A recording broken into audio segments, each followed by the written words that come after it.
تو پہلی خوبی کیا ہے؟ پاک نبی صلی اللہ علیہ وسلم نے ارشاد فرمایا کہ روزہ دار کے منہ سے نکلنے والی بو اللہ تبارک و تعالیٰ کے نزدیک کستوری کی بو سے زیادہ پاکیزہ اور زیادہ پسندیدہ ہے۔ روزہ دار کے منہ سے نکلنے والی بو، جو سانس کے ذریعے بو نکلتی ہے، اللہ تبارک و تعالیٰ کے نزدیک کستوری سے بڑھ کر پسندیدہ اور زیادہ پاکیزہ ہے۔ کستوری پتہ ہے آپ کو کہاں سے آتی ہے؟ یہ ہرن ہوتے ہیں جنگل کے اندر رہنے والے، خاص ایک نسل ہوتی ہے، ان کے ناف کے اندر جو ہے نا یہ پیدا ہوتی ہے اور بڑی مہنگی ہے، 1 تولہ تقریباً 1,00,000 1.5 لاکھ کا وہ ملتی ہے کستوری۔ تو خالص کستوری جو ہے وہ ہرن کی ناف سے جو ہے وہ حاصل ہوتی ہے، بڑی اچھی چیز ہے، بہت زیادہ خوشبودار ہے، بہت زیادہ پسندیدہ ہے۔ عنبر، کستوری، یہ بہت زیادہ، اس کو مشک بھی کہتے ہیں۔ تو اس سے بھی بڑھ کر اللہ تبارک و تعالیٰ کے نزدیک روزہ دار کے منہ سے نکلنے والی بو جو ہوتی ہے وہ پسندیدہ ہوتی ہے، اطیب ہوتی ہے۔ اس سے بڑا پھر اعزاز کیا ہے؟ اچھا، اس میں ایک غلط فہمی یہ ہوتی ہے کہ منہ سے نکلنے والی بدبو ہم کہتے ہیں تو لوگ جو ہے نا وہ منہ کو صاف کرنا چھوڑ دیتے ہیں، دانت کو صاف کرنا چھوڑ دیتے ہیں کہ اللہ پاک کو یہ بو جو بڑی پسندیدہ ہے اس لیے اس کو چھوڑ دینا چاہیے۔ اس کا یہ مطلب نہیں ہے۔ اس کا یہ مطلب ہے کہ اپنے دانتوں کو صاف کریں، اپنے مسوڑوں کو صاف کریں، اور اس سے بو یہ نہیں ہے جو دانتوں سے نکلتی ہے یا مسوڑوں سے نکلتی ہے۔ سمجھ آ رہی ہے نا؟ معدہ جب خالی ہوتا ہے نا، اس سے نکلنے والی بو جو ہوتی ہے وہ اس سے مراد ہوتی ہے، اور اس کا اجر بھی اور اس کا جو ہونا ہے اظہار وہ قیامت کے دن ہوگا۔ قیامت کے دن جو روزہ دار ہوں گے نا، ان کی منہ سے وہاں پر یہ نشانی ہوگی کہ منہ سے ایسی ایسی خوشبو نکلے گی جو کستوری سے بھی زیادہ پسندیدہ ہوگی۔ اس کا مطلب اس کے جو ہے وہ عملی طور پہ یہ ہے کہ نبی پاک صلی اللہ تعالیٰ علیہ وآلہ وسلم روزے کی حالت میں بھی مسواک فرمایا کرتے تھے، کثرت کے ساتھ مسواک فرمایا کرتے تھے۔ اگر اس سے یہ مراد ہوتا کہ دانتوں کو صاف نہیں کرنا ہے یا مسوڑوں کو صاف نہیں کرنا ہے تو آپ صلی اللہ علیہ وسلم مسواک کبھی بھی نہ فرماتے۔ تو اس مطلب سمجھ آ گیا نا کہ آپ نے اس سے دانتوں کو بھی صاف کرنا ہے، مسوڑوں کو بھی صاف کرنا ہے۔ یہ معدے سے نکلنے والی اس سے بو مراد ہے۔ اس سے ایک مراد یہ ہو گیا۔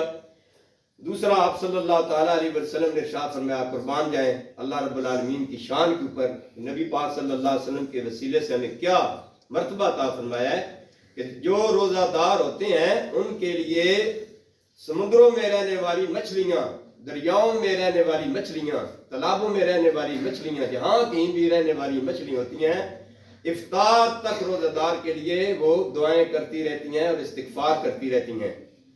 یہ مچھلیاں جو ہیں ان کے نزدیک اللہ تبارک و تعالیٰ روزہ دار کی شان کو بھی بلند فرما دیتے ہیں، وہ بھی رب کائنات کی بارگاہ اقدس کے اندر دعائیں کرتی رہتی ہیں اور استغفار کرتی رہتی ہیں۔ تیسرا، اللہ تبارک و تعالیٰ ہر روز جنت کو سجا دیتے ہیں، مزین فرما دیتے ہیں۔ جس طرح پتہ ہوتا ہے نا کسی مہمان نے آنا ہوتا ہے تو گھر کو ہم سجا دیتے ہیں، خوشبوؤں سے اس کو معطر کر دیتے ہیں کہ مہمان آئے ہمارے گھر میں خوش ہو۔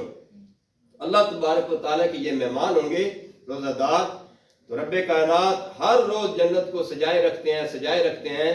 اللہ رب العالمین اس جنت سے فرماتے ہیں کہ میرے بندے اس روزے کی وجہ سے بڑی مشقتیں اٹھائیں گے اور بڑی جو ہے اس کے لیے تگ و دو کریں گے، کوشش کریں گے، بھوک برداشت کریں گے اور حرام کردہ چیزیں جو ہے اس سے رک جائیں گے، تو ان کے انعام کے طور پر ہے جنت میں تجھے سجا رہا ہوں کہ وہ آئیں ادھر آ کر کیا ہے وہ خوش ہو جائیں، میرے میں مہمان ہوں گے، اور ان کے اعزاز میں اللہ تبارک و تعالیٰ جنت کو ہر روز مزین فرماتے رہتے ہیں۔ تو یہ کتنا بڑا انعام ہے کہ جنت اللہ تبارک و تعالیٰ ہر وقت جو ہے ہر روز آپ کے لیے مزین فرماتا رہتا ہے۔ چوتھا ارشاد فرمایا کہ ان کے لیے شیطان جو ہوتے ہیں، سرکش شیطان، ان کو قید کر دیا جاتا ہے۔